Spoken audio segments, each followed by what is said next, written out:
In the previous video, we talked about how the effect of temperature changes the equilibrium. In this video, we are going to be talking about the effect of catalyst. A catalyst is a substance which doesn't undergo actually. It changes the rate of the reaction, it increases the rate of the reaction without it itself undergoing a chemical change. So let's say for a chemical reaction, we have a catalyst X. X will lead to an increase in the rate of the reaction of A to lead to the formation of B. Okay, so essentially there is an increase in the rate of the reaction and it itself does not undergo the chemical change. You would think, okay, that makes sense. So does that mean the catalyst, when you add it to an equilibrium reaction, will that mean the forward reaction increase? Because that's the forward reaction. No, that is because when you add a catalyst to a reaction, not only does it increase the rate of the forward reaction, it also increases the rate of the backward reaction. So all it's doing is it's making sure that both these processes are taking place. A catalyst works by decreasing the activation energy, which means it helps reactions take place more easily than when it is absent. So when you have a forward and backward reaction going through the same transition state, the catalyst will not have any effect on the equilibrium because both the forward and the backward processes are going to take place at a higher rate. So that is going to get cancelled out. So let's take an example. And it's not going to be A plus B gives rise to C plus D. We are going to be talking about two examples. One is the Haber's process, obviously, for the synthesis of ammonia. And the other one is going to be the contact process, that is the manufacture of sulphuric acid by contact process. So let's take the N2, and by now I'm hoping you've already gone through like all the various factors that have affected equilibrium, right from concentration to pressure, temperature, and there's the last one. I believe this is the last one. That is the effect of catalyst. Just want to check it really quick. Yep. So we talked about concentration change, we talked about change in pressure, now then the temperature, now the effect of catalyst.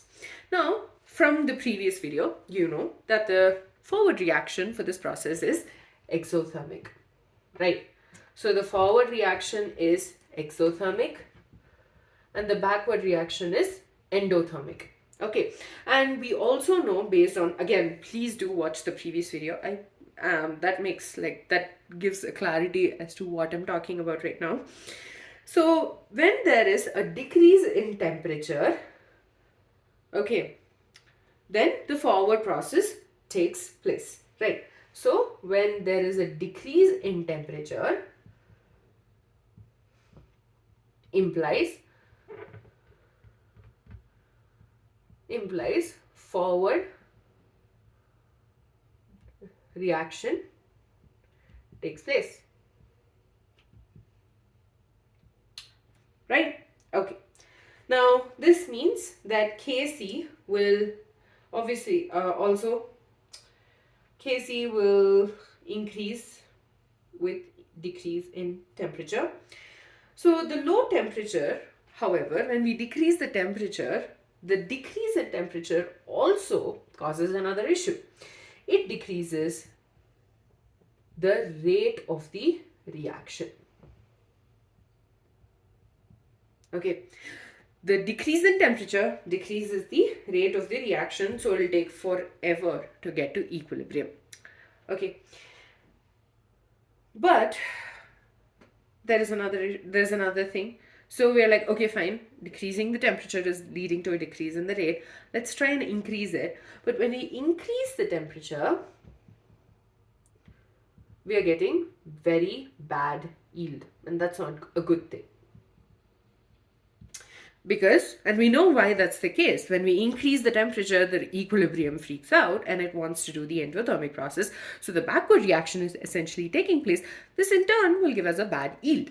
Okay, that's basically what we discussed in the previous video.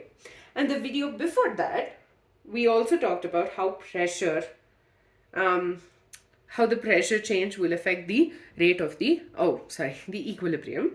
So in this case, we know there is a less number of moles of product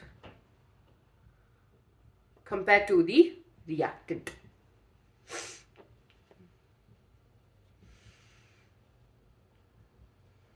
Okay.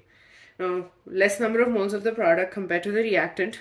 So what is it that we should do that will increase the rate of the forward reaction? If we increase the pressure, right? When the pressure will increase, then it helps to make sure that the forward reaction takes place. That is something we learned in the effect of pressure change. It feels like almost everything is coming together.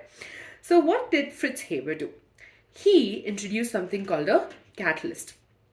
Okay, so he introduces a catalyst, that is iron. Okay, and it helped reaction, the forward, for us to get a satisfactory result. Okay, now I will go to the end, the last point of this, whatever I'm going to say, and then we'll talk about it more. So what they realized was the synthesis of ammonia can be done using a catalyst ion, and the temperature for this process is going to be 500 degrees Celsius, and the pressure is 200 atmospheres, which means there is an increase in temperature and pressure. Okay, and I know I just said when there is an increase in temperature, it gives us a bad yield, but that's why we're using a catalyst, and I hope that made sense. Now, when we increase the pressure, we are going to be pushing the reaction to go in the forward direction because there is less number of moles on the product than that of the reactant side. So this in turn helps to increase the rate of the reaction. And so by using a catalyst and iron, temperature 500 degrees Celsius, pressure 200 atmospheres, we get a satisfactory amount of ammonia, and this is the Haber's process. So first of all, catalyst. Let me write the other one as well. So the second reaction, you have the manufacture of sulphuric acid using the contact process, right? So 2SO2 plus, this is a gas, plus O2, gas obviously, gives rise to 2SO3. Okay, now this is one of the reactions in the manufacture. So according to this, Kc equals to 1.7 into 10 to the power 26. Okay, 1.7 into 10 to the power, 26. And we know based on the value of Kc that when a reaction has such a high Kc value, it means that it almost goes to completion. However, the issue with this particular reaction is that it's super slow. And if it's slow, it obviously takes a lot of time, and that's not really a good thing when we are trying to manufacture something. So what is done is platinum or divanadium pentoxide is used as a catalyst. This in turn increases the rate of the reaction. So here in this case, we are using platinum or divanadium pentoxide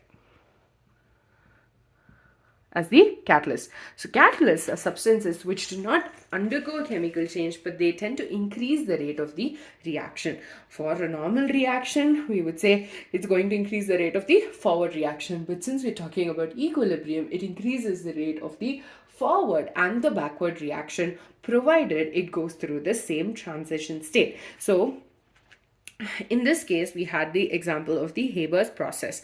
So Haber's process, in the end, Haber decided to use a catalyst ion, which in turn helped to catalyze the reaction, which means it increased the rate of the reaction. The temperature used was 500 degrees Celsius, but because we are using a catalyst, the whole decrease and increase in temperature did not matter that much. And the pressure was at 200 atmosphere because the products have less number of moles than compared to the reactant. This in turn will help facilitate the forward reaction. So, and the other one was this reaction over here. So it's one of the reactions it's used in the manufacture of sulfuric acid by contact process. We are using based on the Kc value, we would assume that the reaction will almost go to completion, but it's a really slow process, and that's not a really good thing. So we're using a catalyst that is platinum or divanadium pentoxide. So I hope all the various factors, that is right from concentration change to pressure change to the temperature change and the effect of catalyst, made sense. And if you didn't, do let me know. Do check out the videos regarding the others if you haven't done them yet.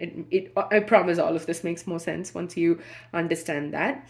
And with that, we're done with the various factors. And in the next video, we will be talking about ionic equilibrium.